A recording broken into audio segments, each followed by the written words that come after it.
வணக்கம், நான் உங்கள் அம்மா சமையல் மீனாட்சி. இப்போ நம்ம கேரளா ஸ்டைலில் ஒரு நேந்திரம்பழம் பாயாசம் எப்படி பண்ணுறதுன்னு பார்க்கலாம்.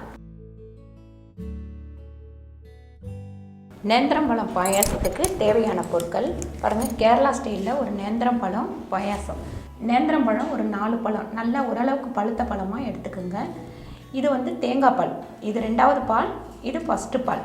முதல்ல எடுத்ததை தனியாக வச்சுக்கோங்க, 2வது எடுக்கிறது தனியாக வச்சுக்கோங்க. சர்க்கரை ஒரு 3/4 கப்பு, ஒரு பெரிய கப்பில் ஒரு 3/4 கப்பு வச்சுருக்கேன்.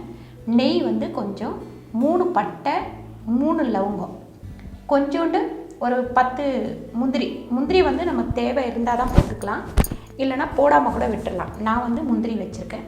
இது பச்சரிசி மாவு 3 ஸ்பூன் பச்சரிசி மாவு. ஒரு தேங்காவை திருவி பால் எடுத்து வச்சுருக்கேன். பாருங்கள், இந்த பாயசம் நேந்திரம்பழத்தில் செஞ்சால் தான் நல்லாயிருக்கும்.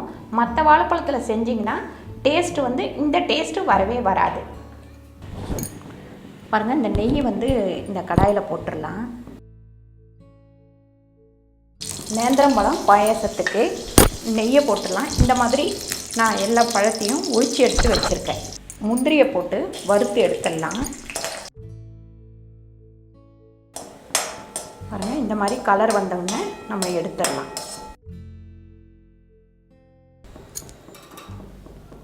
இப்போ நம்ம இந்த பட்டை, இந்த லவங்கம் போட்டுருவோம்.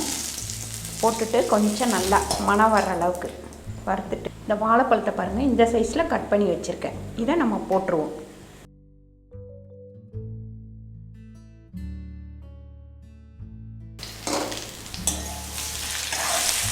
இதை இப்படி ஒரு பரட்டிக்கலாம்.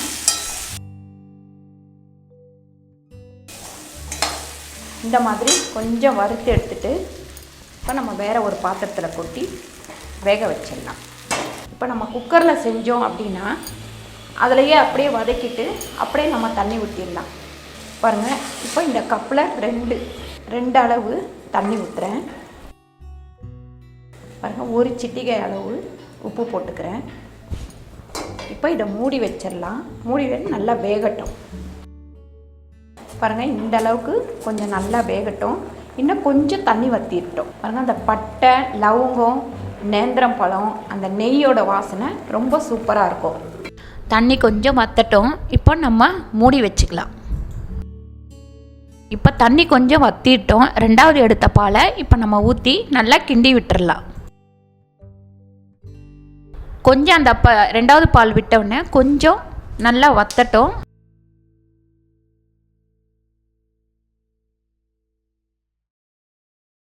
அதுக்கப்புறம் இந்த அரிசி மாவை நல்லா நம்ம கட்டிலாம் இல்லாமல் நல்லா கரைச்சி எடுத்துக்கலாம்.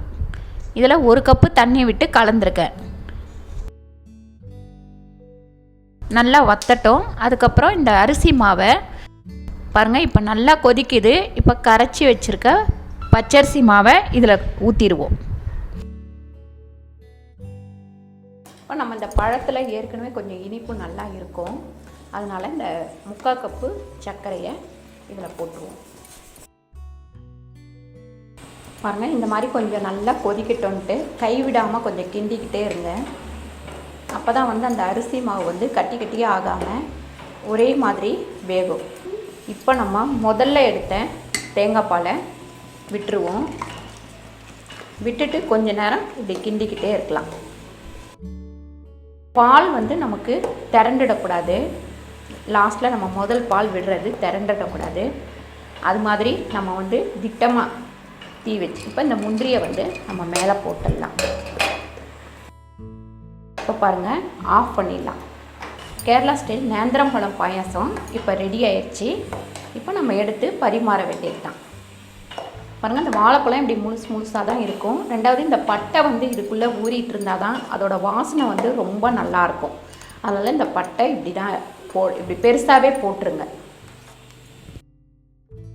இந்த வீடியோ உங்களுக்கு பிடிச்சிருந்தா லைக் பண்ணுங்கள், ஷேர் பண்ணுங்கள், சப்ஸ்கிரைப் பண்ணுங்கள், ஃபேஸ்புக்கில் ஷேர் பண்ணுங்கள், மறக்காமல் கமெண்ட் பண்ணுங்கள். நன்றி, வணக்கம்.